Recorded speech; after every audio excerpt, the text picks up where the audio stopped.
Michelle's focus on the music scene is interrupted when she finds herself an animal. Somebody write this.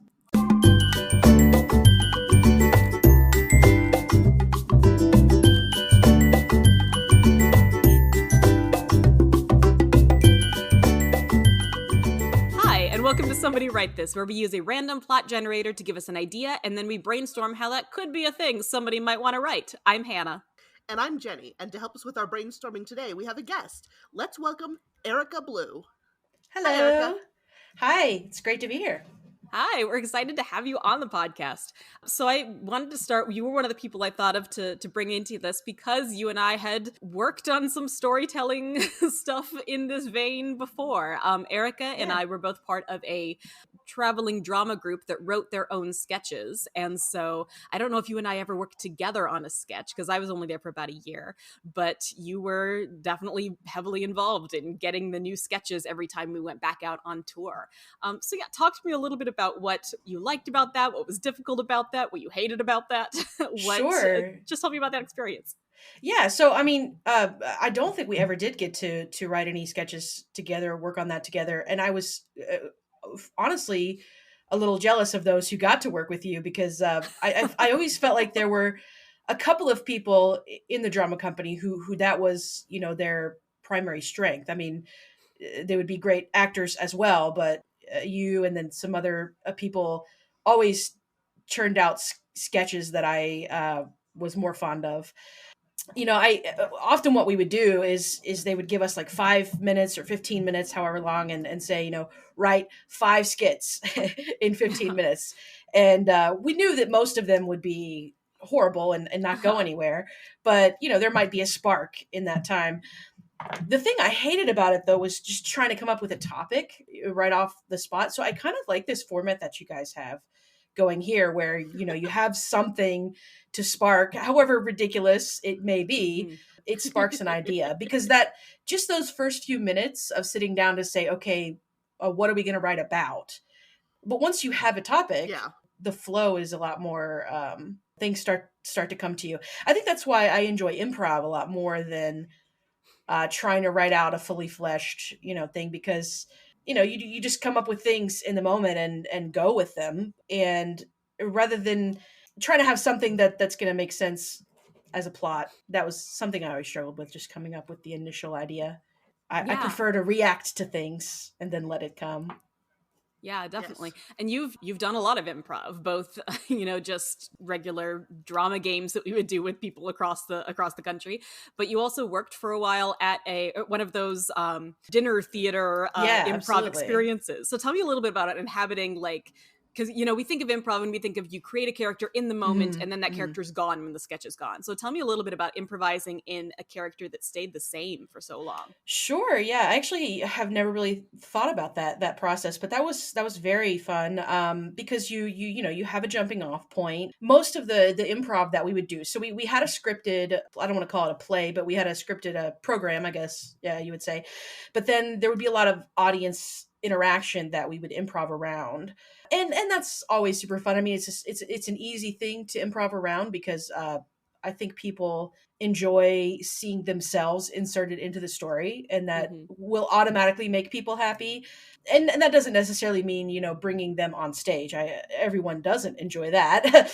Some people do, some people don't. But I think everyone enjoys, seeing something that's happening currently, or something about their own town, or their name, or something being inserted into the story. Honestly, it's kind of a way to get a cheap laugh, but it works, and just getting to interact with the audience members and kind of bring them in was very fun. But we still had that script to fall back on, rely on. And for the most part, the our program went in the same direction every night. But even audience members actually are quite predictable. I mean, a lot of times they will have the same reaction as the previous audience members. You would think it would be different every time. And of course, there's a slightly different flavor, but it's interesting how people actually respond quite similarly Yeah, no, Yeah. that's a thing that I with folks who do improv shows. It's a thing that I find a lot is that sometimes if you if you Mm. have a couple good ideas in your back pocket, there's a very good chance somebody is going to say some of those suggestions every night, Yeah, and so you can absolutely. sound like you have this fully formed idea Yeah, when really it's just it's the core is there. It just gets built onto every night. absolutely. Yeah. Awesome. Well, yeah, we will take this our jumping off point for this story and see what we get out of it. So thank you so much for sharing a little bit about that. Let's see what we can do with what we have. So yeah, so as a reminder, our synopsis is Michelle's focus on the music scene is interrupted when she finds herself an animal. And that's Michelle spelled the way that you would expect the male version of the name to be spelled, Michel. I suppose there's no reason. I've just never seen a Michelle Mm. but it is she finds herself an animal. So this is a female character, presumably. And I want to say as well, the initial when the generator first spit this one out, it did say when she finds herself animal. So I wrote in the an animal, which gives us a couple options, whether it means she like an animal comes up to her and she's like, "Oh, hey, here's an animal. I found myself an animal," or whether she turns into one. What do we think? Well, Oh, see, that's exactly what I wanted to bring out, because the phrasing when she finds herself an animal reminds me of like, and she finds herself in Timbuktu, so like Yeah, it ah. could be her turning into an animal, That's it. That's you I know. didn't think about that. Yeah, no, that's a good idea. which would definitely interrupt your focus. For sure. Definitely. Is this is this a werewolf story or a were something else story?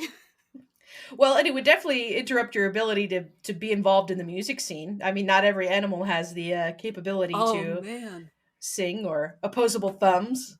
Yeah. Oh, if you started like gaining characteristics of an animal that made no sound at all. Oh. I mean, I guess that only really makes a difference if that person is a singer or something, because I suppose like a snake could still play drums. So well, that's the question. What is Michelle's focus on the music scene? What music and what animal? Hmm. Yeah, like, is she a singer, or is she like a producer, or does she do a podcast about music? Hmm. What's Yeah, what the is the music scene makes it focus? sound like there might be more behind the scenes True. stuff. A lot of variety here Yeah, available. maybe she's a critic or, blogger. Oh, that would be funny. An animal blogger. And Ooh, yeah. ooh, ooh! I just had a what if. Okay, so what if whatever kind of animal, she could hear the music differently? Mm. That's what I was wondering, if it would start influencing Beluga her whale taste. or a bat, one of these sonar animals. I don't Uh-huh. know. Or like, okay, this is getting a little bit deeper into silliness. but like what if what if she's hearing animal messages encoded in these songs? Oh. Ooh. Or like, like some of these animals, you said whale and I'm immediately thinking whale song, and I was like, oh, what if Yeah. there's something in, like a Hitchhiker's Guide to the Galaxy kind of thing, where the dolphins have been trying to communicate with us and they've Oh, been that's trying to do great. it through our pop hits of the last 50 Thanks years. for all the fish. I love that actually. I love that. Yeah. I don't care if it's silly. Yeah, yeah. I was like, as long as you don't mind that this is, I mean, she's turning into an animal. It wasn't that serious to begin with, maybe. But okay, so she starts noticing this, and she starts. I'm assuming that she starts hearing it first, and then she starts noticing like other physical changes as she transforms into some kind of animal. Whole set of questions, like, is she permanently that animal? How fast is the change? Can she switch back and Yeah, forth? If it's a dolphin, does she have to like lay in the bathtub most of the time to stay wet? Because she can breathe air fine, but yeah. like, is she a dolphin mermaid, or Yeah, what's her origin story? What vat of radioactive stuff did she fall? I mean, it can't be any more ridiculous than Zoe's Extraordinary Playlist. Have you guys watched Zoe's Extraordinary Playlist? Yes. I mean, it can't I be love any that more show. ridiculous than the beginning, the origin story for that. Going into the MRI machine or whatever. Yeah, so I don't know if this will clear anything up. I think it can't be a dolphin, because the animals had to be capable of getting into our music studios and putting songs in there, and dolphins would find that really difficult. Right. I think she could be like a mouse. or something like that. Something that it was possible for that to be in, mice make sounds. Mice are in, it could be in a studio, Right, yeah. could find their way in. They even have hands to work the controls on the Right, yeah. music board. It's very, very The Rescuers, right? Yes. Like with their own little radio setups and stuff. Oh, this is a fun. This is, yeah. The only other animal I can think of, although I like mouse better, is I just can't get what does the fox say out of my mind. They've been trying to communicate to us this whole time what they actually say. Oh my gosh. So hold on. Okay, so it is like the Rescuers. There's a mouse society that their job is to try to be putting this information into music, maybe primarily for the animals' sake, but also in the hopes that humans will hear it. And they're like field researchers. They go out into and meet other animals and record their messages and bring them back and plug them into the songs. Oh my gosh. Nice. So you Pixar, get are you foxes. listening? This is very like Ratatouille. Yes, Rescuers. Yes. Okay, I love this. This is the next Pixar hit next year, people. Pay attention. Okay, so we have kind of like the big broad overview. I think before we generate our title in a couple minutes, let's figure out like the early transition here. Is it that she starts hearing things in songs and like that she's reviewing and writing about them and people are like, what are you talking about? This is not in there. Nobody is singing these lyrics. And Interesting. Followed by some sort of slow physical change. Maybe she starts having dreams. I like that. I'm not sure exactly how what the dreams entail, but something entail. Tail. Sorry, that was really bad. That took me a second. Maybe these are all there, like planting subconscious stuff in us. And so she starts having, so the idea being that they hope that humans will listen to these songs, go to sleep, and wake up doing something that the animals want them to do. Sure. But she starts like remembering her dreams. Right. And she listens to so much music, more than the average person, because she has to for her blog. And so she has all these songs running through her head that bleed into her dreams.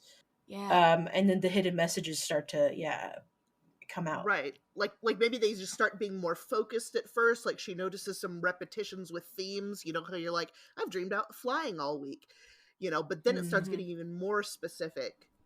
Yeah. Yes. And then, let's see, what if she starts dreaming she's a mouse, Yeah. and then gradually starts to realize she turns into one at night. Oh, I like they that aren't dreams after all. She wakes up in one of the dreams, and during one of the dreams, and she is a mouse, like in her kitchen. Like, so it starts out as just dreams, but gradually turns into her being a mouse, and then she finds out they're not dreams. Oh, yeah. I like that. So she starts like setting alarms for the night, so she'll wake up and be like, "What's going on?" And, that's fascinating.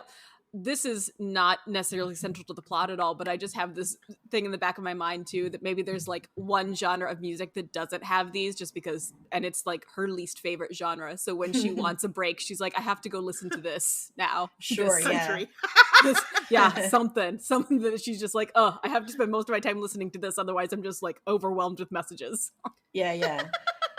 Screamo, I don't know. Death metal. Yeah. Okay, so I'm gonna generate us a title. I don't know what to do with this one. Just grammatically, I'm going to use it exactly as it is written, and then we can figure out how we might want to change it to make it make sense. Our title is "The Importance of Faces: Life After College," and I don't know. I don't understand what that was meant to be in my generator. Sure, yeah. Usually I can like figure out where there's an "and" missing or something. Yeah, but I just don't know what this was. Right. It's either going to be about the importance of facing life after college, or the importance of your face after. That doesn't. And neither one really vibes with what we were doing before. Put an apostrophe there, between the E and the S. So is Faces, it's not in all music. It's in music from one specific studio. Is Faces the studio? Like the name of the studio. Oh. Faces Records. Okay, well, putting Faces aside for a sec, what if this gives us our timeline for Michelle. Like, she started this in college, and then this is all starting like the year after she graduates and is in a professional, like, getting into it. Maybe her name is Michelle Face. Maybe. And Hey, it's Yeah. her life after college. And I like that, like, this is, she'd been doing through college, hoping to turn it into a career. And then she starts building a following, or she gets connected to an existing publication, and things are going really well when suddenly this happens. And she starts worrying that she's like losing her credibility and will lose her entire career because all of a sudden people not to can't get mention behind what her she's writing. humanity. Yeah. Or she's starting to think that the complete opposite, that, this was fun during college, but it's really not going anywhere.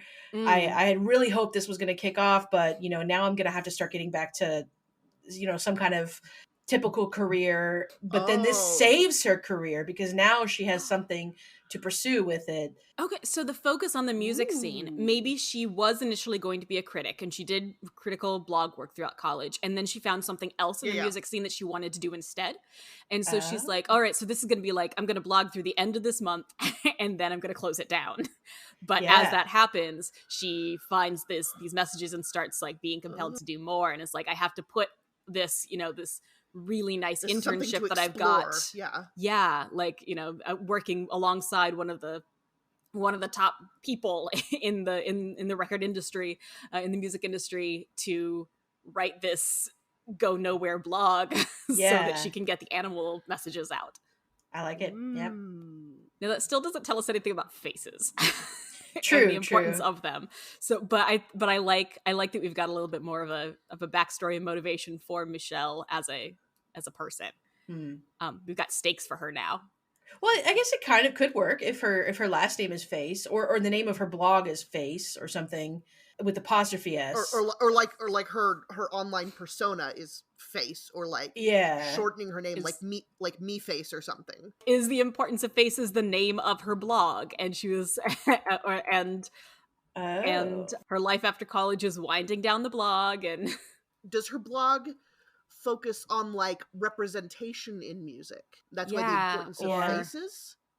And then the animals are like, hey, we want to be represented too, and that's why that's why she starts changing. But then the faces themselves, I think, have to be part of the faces become important. Yeah, I mean, I wouldn't want to trivialize the idea of people wanting representation in such a silly story. I mean, it's a good idea. I liked it. True. It does, but I wouldn't want it to become some diminishing kind of it. Yeah. Kind of want it to stay on the silly side a little bit. Yeah. What is it? The importance of Face's life after college. That like makes with the Face possessive. Has to be a name. I mean, that could be her online screen name, I suppose. Like someone mentioned, could her name be Michelle Face, Michelle Faces, Michelle Face, maybe. Face. I think that might be the best we're gonna get. Yeah. Unless our listeners have better ideas, please let us know. Yeah. or I could see, somehow it's the life of the blog, like you said, if that's the name of her blog, but how do we tie that? Why is that the name of her blog when it has nothing to do with music? I mean, maybe that's part of it, is that her blog has been titled The Importance of Faces. It's been her personal blog for 10 years. It was called that back when. It has nothing to do with it anymore. Guys. Face is the mnemonic for one of the clefs. FACE. Oh, is it? Oh my gosh, you're so right. Oh, yes, so it was right? Okay, yes. So the blog is The Importance of Faces. It was, oh my gosh.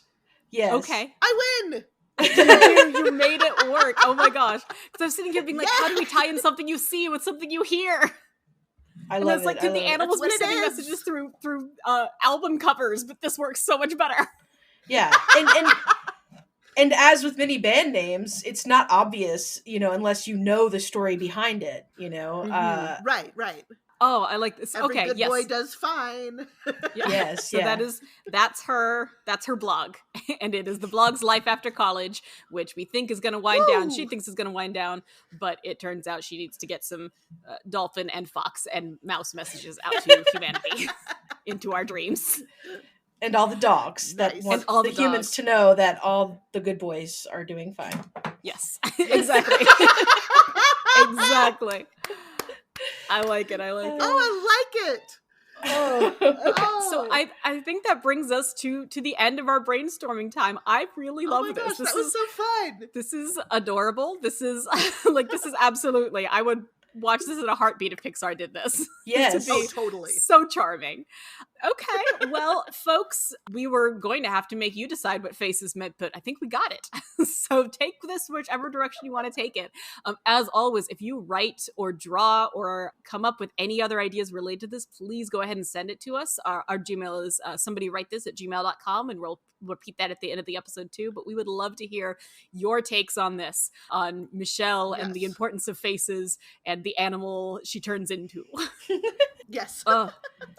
All right. Well, let's go ahead and transition to one of our final segments where we each take a second to recommend a story. I'm going to recommend something that I don't know if I've recommended anything in this vein before. I'm going to recommend a play, and this is one that I have never seen, but I've read the script and just fell absolutely in love with it. And it's called Space Girl, and it's by Maura V. Harris. And it is it used to be on New Play Exchange. Now you can order it on Play Scripts. But it's the story of it's a sci-fi theater piece, which never happens, and it's the story of a young alien girl who is brought down to with her father to collect data on Earth, but she also has to go to high school and makes friends and gets Oh. involved in a roller derby and falls in love, and it ends up being a really lovely metaphor for the difficulties of feeling like you don't fit in your world, but using it to be that she very literally does not. It's also really funny. I would love to see this produced someday and have not had an opportunity to. It's a relatively new play, but I recommend definitely checking it out. Buy the script, read Space Girl. It's delightful. Nice. I'm going to toss it over to Jenny. What would you like to recommend? I would like to recommend a children's book this time. It's called The Stinky Cheese Man and Other Fairly Stupid Tales. And they're all just like goofy takes on what are traditional Western children's stories, but they have, instead of the gingerbread man, you have the stinky cheese man, and instead of the ugly duckling, you have the really ugly duckling, and you have Cinder Rumpelstiltskin and Little Red Running Shorts, and they're just goofy little stories and really creative illustrations, and it's a delightful book for reading out loud, or for just reading for yourself. And yeah, so if you have kids, or even if you just like children's books, you should get that one. Yeah, Nice. that sounds fun. All right, Erika, what would you like to recommend for our listeners today? Sure. Well, just really quick as an honorable mention, it Yes. doesn't really require much explanation, but all this talk of improv reminded me of Middleditch and Swartz, available on Netflix. It's a long form improv show where they take like an idea and then do an improv sketch on it for an entire hour. I have thoroughly enjoyed that. But that's not really particularly Fun. a story in and of itself. So for a story, I would go for another Netflix show called Dark, which is a German show that I feel like not very many people have heard of, and I thought it was excellent. It reminded me of a lot of these kind of sci-fi fantasy mystery shows where there's some, thing going on that we don't really know what it is. I think of like I don't know if you've seen The Devs recently, or or even Lost, where all the Dharma Initiative stuff, and so often those shows don't have a good payoff. Like they build up this a mystery of what Yes. is the thing going on, and then so often they're a letdown. But I really thoroughly enjoyed Dark all the way through. It's a show that's finished. Ooh. So, you don't have to wonder, are they going to answer my questions or whatever. Yeah, it came out in 2017 and recently finished. I think there's 3 seasons. They had dubbing available if you don't like to read subtitles, although I enjoyed the subtitles a lot more because, you get the dubbing Original is more, actors. more distracting to me. But yeah, it was very, very good, I thought. Yeah, absolutely. All right, before we go, we want to make sure, Erika, that if you have anything that you want to share, your YouTube or anything that you want to share with our listeners in case they're interested in checking you out sometime. Okay, sure. I haven't been super active on it lately, but I do have a YouTube channel. I keep changing the name because I keep changing the direction. But basically, I've recently gotten into PC gaming in a way that when most people first get into, they're probably a young person. But here I am, Ooh. heading towards middle age, and I'm just now getting into a lot of these gaming genres. So my YouTube channel is called, and you know what? I have to actually look it up because I so recently changed it. That's totally fine. I took VR out of the name. I originally had something VR because I was going to make it VR focused, and for several reasons, decided not to. Partially because Facebook actually is so terrible, and if you have a Quest and do content, and you're all of a sudden your Facebook account is terminated for unknown reasons. And anyway, Oh yeah. so the new name of my channel is Pineapple Plays, because I use a little Ooh. pineapple filter instead of my Oh, yeah, face. that's It's like a Snapchat filter where I'm a pineapple. So Yeah. Pineapple Plays. Cute. All right, and we'll make sure and put that link in there. So if you want to check that out, you can. Erica, thank you so much for joining us. I'm really glad that you agreed to come on the show because I knew that you would have great ideas and be a lot of fun, and you were. This was fantastic. Thank you so much. I had a blast. I was a little nervous for some reason, but you guys are so wonderful, and I had a blast. Oh, thank you. Aw. All right, folks, that is our episode. As a reminder, you can find us every other Thursday wherever you get your podcasts. Follow us on Twitter at WriteThisPod, and if you've been inspired by this episode and have questions or comments or a delightful animated full-length film or anything else, email us at somebodywritethis@gmail.com. We'd love to hear from you. We'll be back with another episode in 2 weeks, and we'll see you then. And as they say, it's no use applying eye medicine from a 2-story window.